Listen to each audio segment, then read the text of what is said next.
our Person of the Week. It was a red-hot crisis for 444 days. Dozens of Americans held hostage in Iran. But one incredible story slipped under the radar. Now Ben Affleck is telling it. It takes place 32 years ago, just as ABC's Nightline was created to report on the hostage crisis.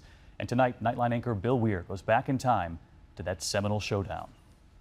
And the Oscar goes to Ben Affleck and Matt Damon. When Good Will Hunting brought Ben Affleck a writing Oscar at age 25, it was enough to turn Tinseltown green. And in the coming years, critics would mock his big-budget choices. And he's the last person you'd ever expect. Tabloids would stalk his every romantic move. But rather than flame out, Affleck grew up, settled down, poured himself into causes like the people of the Eastern Congo, and into directing the kind of films that earn Best Picture buzz, like Argo, a rousing portrayal of the top-secret, real-life bravery that played out in the early days of the Iran hostage crisis. Few knew that when those crowds stormed the U.S. Embassy in Tehran, 6 Americans escaped and fled to the home of the Canadian ambassador. While they spent weeks hiding from the Revolutionary Guards, a CIA agent named Tony Mendez hatched an insane rescue plan. He would fly them out, posing as a film crew. It's a fake movie. Scouting locations for a Star Wars ripoff called Argo. I think my story is the only thing between you and a gun to your head. But before he would convince the frightened Americans to play along, he needed Hollywood to help sell the lie. You teach somebody to be a director in a day?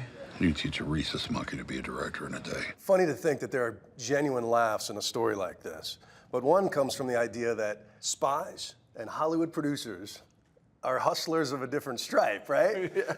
It really is true. It never would have worked if it weren't a true story, because people just thought there's no way the CIA would be working with Hollywood. But they did, and it worked. Good evening, day 87, and finally a sliver of really good news.